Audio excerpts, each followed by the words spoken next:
each day brings more good news and more proof that we are on the right path. మనం ఒక సరైన మార్గంలో ఉన్నాము. మేము ఎవ్రీ డే మీకు మంచి మంచి విషయాలను షేర్ చేస్తాం. మీరు ప్రతిదీ గమనిస్తారని మేము ఆశిస్తున్నాం. చాలా అంటే చాలా మంచి విషయాలు జరుగుతున్నాయి అనే దానికి ఇదొక ఉదాహరణ. సో పాపప్లు వచ్చాయి కదా అని పొద్దున్నే పేమెంట్లు రావాలనే విధంగా మాత్రం ఆలోచించకండి. మనం సమయాన్ని ఇస్తే వాళ్ళు చక్కని పాపప్లతో మనల్ని ఏదో ఒక రోజు సర్ప్రైజ్కి గురి చేసే ఛాన్సెస్ అయితే ఉన్నాయి. కాబట్టి మనం సామరస్యంగా, సానుకూలంగా ప్రతి విషయాన్ని గమనిస్తూ ప్రతి విషయాన్ని గ్రాటిట్యూడ్తో స్వీకరిస్తే మన లైఫ్కి ఒక పర్పస్ అనేది ఉంది.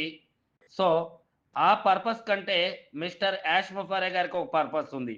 అదేంటి అంటే 800 మందిని టార్గెట్ చేసి గ్లోబల్ మీడియాని ఆయన ఆకర్షించాలి అని అనుకోవట్లేదు.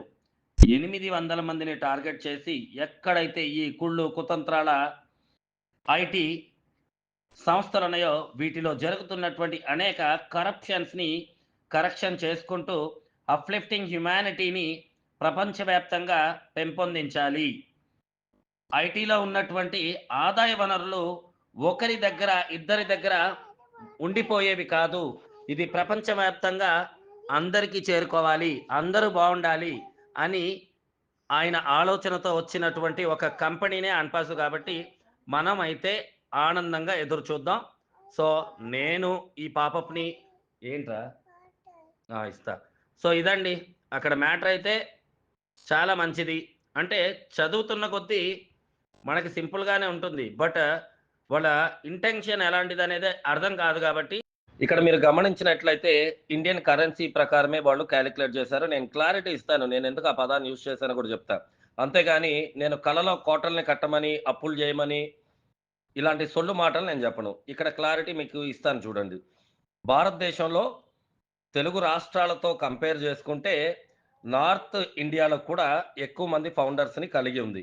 మొత్తం దేశం మొత్తం కూడా ఫౌండర్షిప్స్ని 50% నాకు తెలిసి ప్రపంచంలో ఉన్నటువంటి 800 కోట్ల మందిలో ఆన్పాస్లో ఉన్న 14,027 మెంబర్షిప్ల్లో ఇండియాలోనే మెజారిటీ ఆఫ్ ఫౌండర్షిప్స్ ఉన్నాయి. అంటే ఇండియాలోనే ఈ డొమైన్స్ అనేవి చాలా ఎక్కువ ఉన్నాయి. ఎక్కువ డొమైన్స్ ఉండటం వల్ల ఎక్కువ ఇన్కమ్ని, రాబడిని కంపేర్ విత్ డాలర్తో, కాబట్టి ఇక్కడ ఇచ్చే మనీని రూపీస్లో కాదు డాలర్తో క్యాలిక్యులేట్ చేస్తారు. 1 ఓకాయిన్ is equal to $1. Majority of domains భారతదేశంలో ఉన్నాయి. సో క్యాలిక్యులేషన్ పరంగా మనది డాలర్తో కాబట్టి భారతీయులకు వచ్చే సంపద కానివ్వండి, ఇన్కమ్స్ కానివ్వండి మంచిగా ఉంటాయి అనేది మన అందరం విశ్వసిస్తున్నాం. యాష్ ముఫారే గారు కూడా ఈ క్యాలిక్యులేషన్ని, బిల్ విలియమ్స్ కానివ్వండి, చాలా వరకు వీళ్ళందరూ ఈ క్యాలిక్యులేషన్ని మనకి పూర్వం చెప్పడం కూడా జరిగింది. ఒక ఫౌండర్షిప్ ఉంటేనే మీరు మీ ఏరియాస్లో ఉన్న వాళ్ళకి చాలా వరకు అప్లిఫ్టింగ్ హ్యుమానిటీలా ఉంటారు అనే విషయాన్ని గ్లోబల్ మెంటర్ యాష్ ముఫారే గారే చెప్పడం కూడా జరిగింది, మనం వినడం కూడా జరిగింది. ఇప్పుడు నేను ఇచ్చే క్యాలిక్యులేషన్స్ మీకు అర్థం అవ్వాలి. ఏంటి అంటే బిలియన్స్ బిలియన్స్ బిలియన్స్ అనేవి ఇక్కడ ఆన్పాసీలో ఫౌండర్షిప్ వచ్చిన తర్వాత నార్త్ ఇండియన్స్ అండ్ సౌత్ ఇండియన్స్కి గోల్డ్ అంటే చాలా ఎక్కువ ఇంట్రెస్ట్. ఆర్నమెంట్స్, లేడీస్ అయినా జెంట్స్ అయినా గోల్డ్ ఆర్నమెంట్స్ని ఎక్కువగా ఇష్టపడతారు. సో ఇక్కడ అంత డబ్బుని ఎలా మార్పు చెందుతుంది అంటే ఈ క్లారిటీని మీరు అందరూ కూడా అర్థం చేసుకోండి. సపోజ్ నాకు మెజారిటీ ఆఫ్ మనీ వస్తే నేను ప్రియారిటీ ఇస్తాను గోల్డ్కి. కంపల్సరీ గోల్డ్కి ఇవ్వకుండా ఉండవు. ప్రతి ఒక్కళ్ళు గోల్డ్ ఇస్తారు. డబ్బంతా ఏం చేస్తారు, ఇంట్లో ఉన్న వాళ్ళని మనం ఒక హుందాగా చూపించాలి, లగ్జరీగా చూపించాలి. కాబట్టి మనం గోల్డ్ అనేది one of the best investment కూడా. డబ్బు కావాలంటే ఇమీడియట్గా తాకట్టు పెడితే డబ్బు వస్తుంది, ల్యాండ్ కొంటే వెంటనే డబ్బుగా రాదు. సో ఇలాంటి క్యాలిక్యులేషన్స్ అన్ని దృష్టిలో పెట్టుకొని గోల్డ్ బార్స్ తీసుకోవడం, అలాగే లో మేకింగ్ ఛార్జ్ ఉన్న గోల్డ్ తీసుకోవడం చాలా ఇంపార్టెంట్. డైమండ్స్కి మనం వెళ్ళకూడదు. ఇక్కడ ఆన్పాస్లో ఫౌండర్స్ లగ్జరీ వెహికల్స్ తీసుకుంటే డ్రైవర్స్ని కంపల్సరీ రిక్రూట్ చేసుకుంటారు. అలా తీసుకున్నప్పుడు ఎంప్లాయ్మెంట్ని మనం క్రియేట్ చేస్తాం.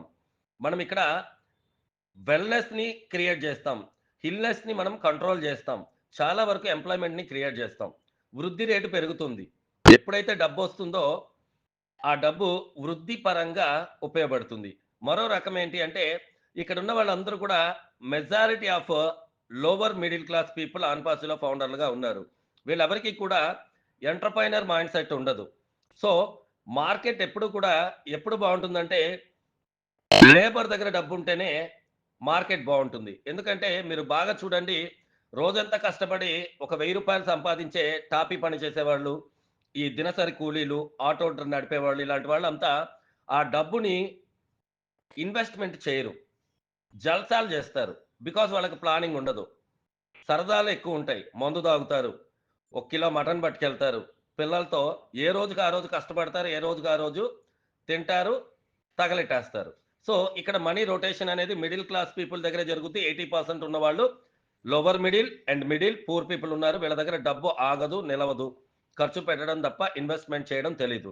ఈరోజు ఆన్‌పాసిలో కూడా మెజారిటీ ఆఫ్ పీపుల్ ఖర్చు పెట్టేవాళ్ళే తప్ప దాన్ని ఇన్వెస్ట్‌మెంట్‌గా మార్చుకునే వాళ్ళు లేరు.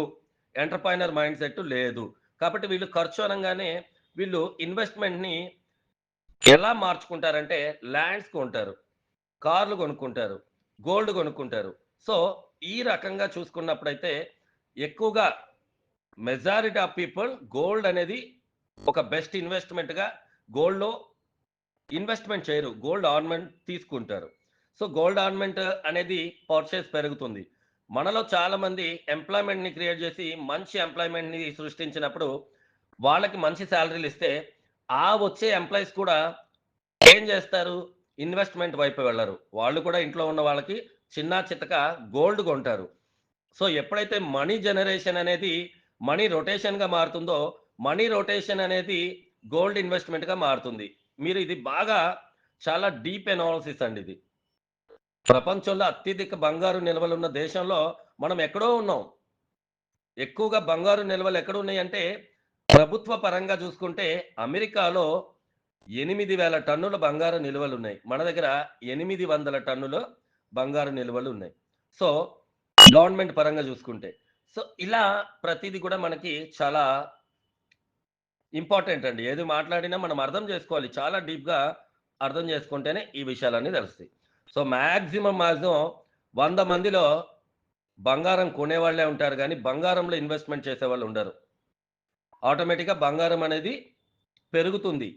ఆ రకంగా చూసుకుంటే 2.4 ట్రిలియన్ కాస్త 3 ట్రిలియన్ అవ్వడంలో ఎలాంటి సందేహం లేదు. ఇది ప్రొడక్షన్. ఓకే. నేనేమి ఊహించుకొని ఊహల్లో తేలే మాటలు చెప్పను. ఇది ఇలా జరుగుతుంది. ఇలాగే జరుగుతుది. జరగడానికి 99.99% ఛాన్సెస్ ఉన్నాయి. మీరు ఈ వాయిస్ మెసేజ్ విన్న తర్వాత గోల్డ్ ఖచ్చితంగా మేము గూడా గోల్డ్ కొనుక్కుంటాం అనే ఆలోచన మీకుంటది. నిజమా? కాదా? లేకపోతే మీరేమన్నా వ్యాపారాలు పెట్టి ఓ కాయిన్‌ల ద్వారా ఒక Elon Musk, Jeff Bezos, mark Zuckerberg లాగా మారిపోతారా? నో కదా! ఖచ్చితంగా మీరు హ్యాపీ లైఫ్‌ని లీడ్ జేయాలి. తిన్నామా, పడుకున్నామా, తెల్లారిందా అనే జీవితం నుంచి హ్యాపీగా తిన్నామా, హ్యాపీగా పడుకున్నామా, హ్యాపీగా తెల్లారిందా అనే దాంట్లోకి వెళ్తారు. ఇక్కడ హ్యాపీ అనేది ఒకటే యాడ్ అవుతుంది. అంతకు మించి మార్పు ఏమీ కనపడదు.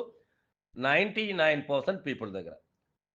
ఇది నిజమని మీరు నమ్ముతున్నారా? నమ్మట్లేదా? అనేది మీ మనస్సాక్షికి నేను వదిలేస్తున్నాను.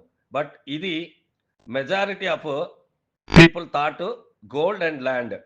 అంతకు మించి వీళ్ళకి ఐడియా లేదు అనేది కూడా వాస్తవం. మీరే